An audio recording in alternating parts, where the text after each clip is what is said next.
저수지가 바짝 말랐습니다. 해마다 이맘때면 보게 되는 풍경입니다. 가을과 겨울 리듬의 봄이 오기까지 저수지 수위는 세광 아파트 앞과 앞산 입구 농수로까지 바짝 물이 차올랐다가 밭일을 시작하고 모내기를 시작하는 봄이 되면 하루가 다르게 저수지 물이 마치 썰물처럼 빠져나가기 시작합니다. 처음에는 그렇게 물이 빠지는 모습이 너무 충격적이고 안타까운 마음도 들었습니다.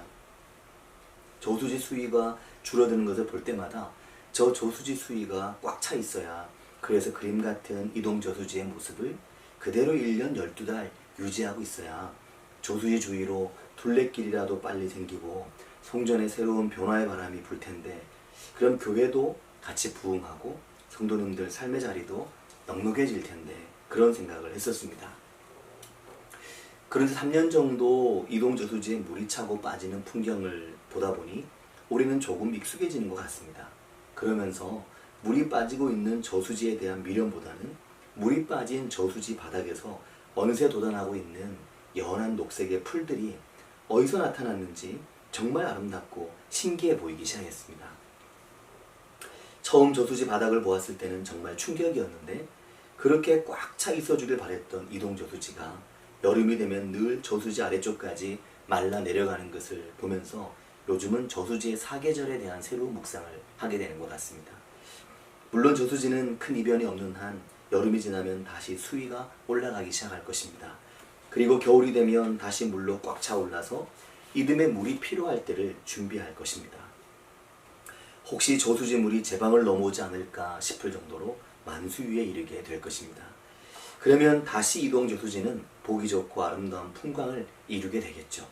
물로 꽉 찬 저수지와 송전은 한 폭의 그림처럼 여전히 아름다울 것입니다. 그런데 사랑하는 성도 여러분, 정말 중요한 것은 정말 이동 저수지의 아름다운 풍광은 눈에 보이는 그림 같은 저수지의 모습에 있지 않다는 생각을 합니다. 이동 저수지를 둘러싼 모든 산과 모든 골짜기의 작은 지류들에서 흘러들어온 물들이 모이고 모여 물로 가득 찬 이동 저수지를 이루었을 때도 물론 아름답지만 정말 아름다운 이동 저수지의 실체는 모든 물을 밖으로 다 퍼내주고 그렇게 꽉 차 있던 저수지의 물이 다 빠져나가고 한여름 그 바닥이 훤하게 드러난 그 여름 저수지의 낯선 풍광이 저수지의 진짜 아름다움이 아닌가 그런 생각을 하는 겁니다. 그렇지 않을까요? 저수지는 비록 여름이 되면 바짝 마르지만 저수지 주변으로는 한여름 한창 물이 부족할 때가 와도 얼마나 많은 논과 밭에 한여름 가뭄에도 물이 풍성하게 넘쳐나는지 모릅니다. 아무리 가물어도 이동은 물이 버텨내는 거죠. 이동 저수지 상류가 말라도 어비리 아래쪽까지 다 마르는 걸 본 적이 없는 겁니다. 정말 이 저수지가 이동의 젖줄인 것입니다. 저수지가 이동을 먹여 살리는 것입니다. 사랑하는 여러분, 믿음에도 젖줄이 있습니다. 우리의 믿음에 젖줄이 있는 것입니다. 오늘 본문의 히브리서 8장 1절은 이렇게 말씀합니다. 지금 우리가 하는 말의 요점은 이라고 말합니다.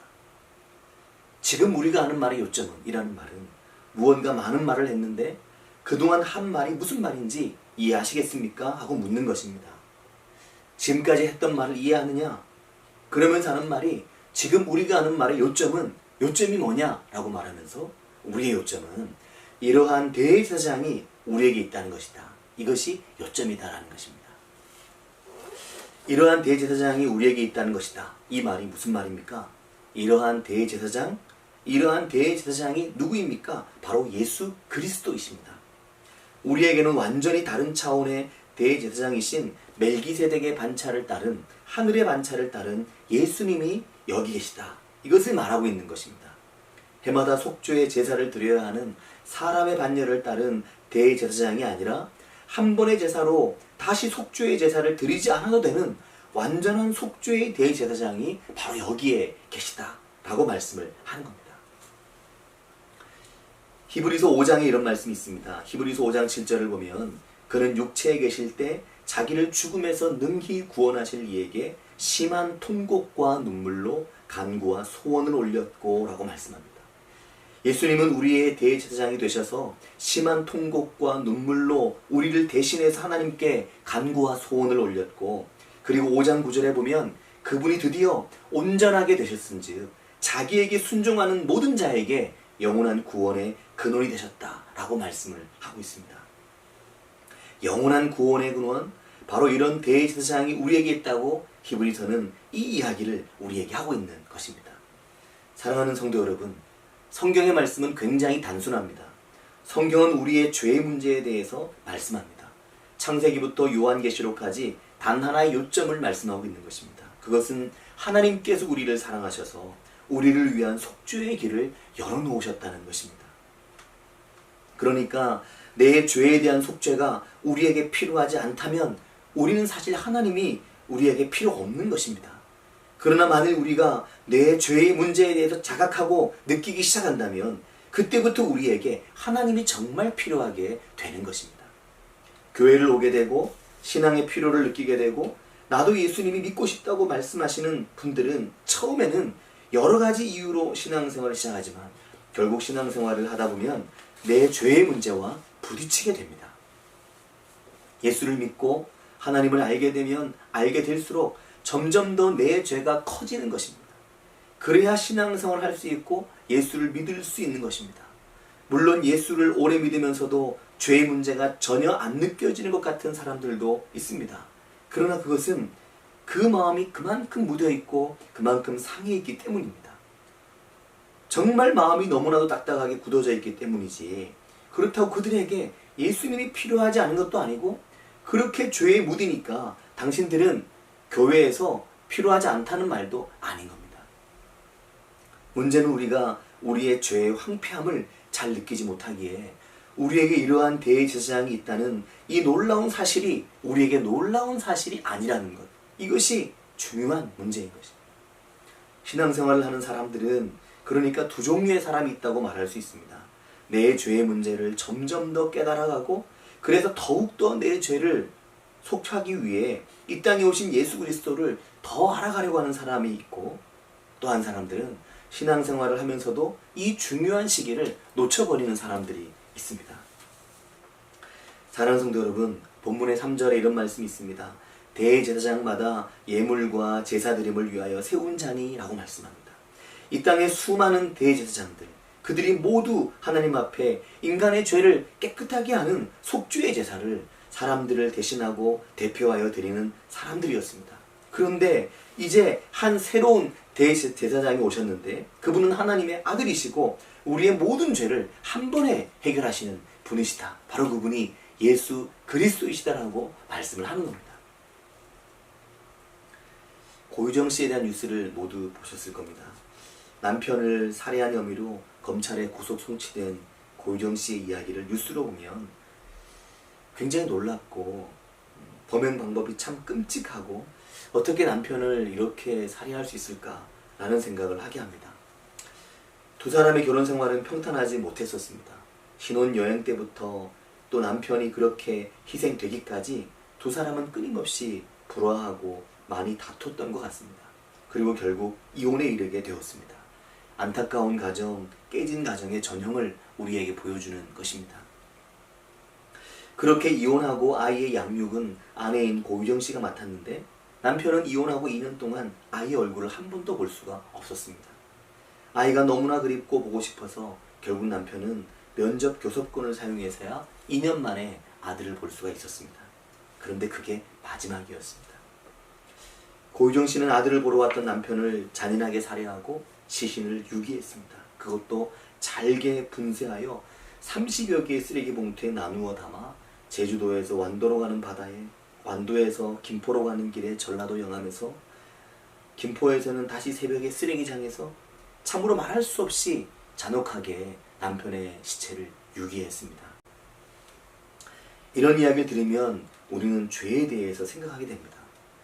죄는 이 세상에 존재하는 가장 참혹한 것입니다. 죄는 인간을 병들게 하고, 죄는 인간을 파괴하고, 죄는 우리의 삶의 자리를 한순간에 허물어 버립니다. 죄는 자신도 병들게 하고, 죄는 타인도 병들게 합니다.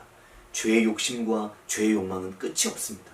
죄는 사람에게 짓는 것이기도 하지만 죄는 무엇보다 하나님께 짓는 것입니다.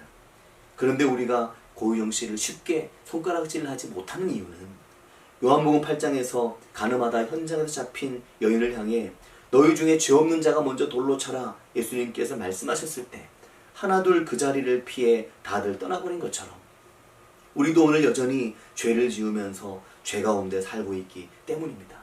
예수님을 믿고 난 이후에 은혜를 받고 난 이후에도 여전히 죄인으로 살아가고 있기 때문입니다. 성경을 보면 죄의 역사입니다. 인류도 죄의 역사입니다. 이 참혹한 죄를 하나님이 만드셨습니까? 이 죄를 하나님이 만드신 것이 아닙니다. 죄는 하나님께서 만드신 것이 아니고 죄가 세상에 슬그머니 들어온 것입니다. 죄가 세상에 그렇게 존재하고 있는 것입니다. 우리는 아담과 하와의 에덴 동산의 창세기 1장에서 3장의 말씀을 통해 하나님께서 동산의 선악과도 두시고 생명나무도 두시고 그걸 먹지 말라고 하셔서 우리가 죄를 지을 수도 있는 여지를 남겨놓으셨다고, 아예 죄라는 걸 만들지 마시지 왜 만드셨냐고 생각하기도 하지만, 그럴 수 있지만 그것은 성경의 말씀을 반대로 이해하는 것입니다. 하나님께서 세상을 어떻게 만드셨는지, 하나님께서 어떤 방식으로, 어떤 생각으로, 어떤 의도로 세상을 경영하시는지, 하나님의 창조의 과정이 어땠는지, 가도 가도 끝도 없이 펼쳐진 이 광활한 우주를 어떻게 하나님이 만드셨는지, 그걸 누가 이해해서 하나님을 믿고 하나님을 알겠습니까? 내 삶의 작은 고난 하나조차도 다 이해하지 못하고 내 삶에서 일어나는 조그마한 일 하나조차도 우리가 다 알 수 없는데 말입니다.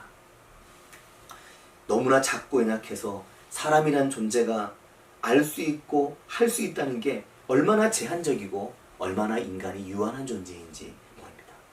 그래서 욥기 38장을 보면 1절과 3절에 이렇게 말씀합니다. 그때 여호와께서 폭풍우 가운데 욥에게 말씀하여 이르시되 무지한 말로 생각을 어둡게 하는 자가 누구냐? 너는 대장부처럼 허리를 묶고 내가 내게 묻는 것을 대답할지니라. 이렇게 말씀을 합니다. 하나님께서 욥에게 하시는 말씀은 4절에 보면 내가 땅에 기초를 놓을 때 네가 어디 있었느냐? 네가 깨달아 알았거든 말할지니라.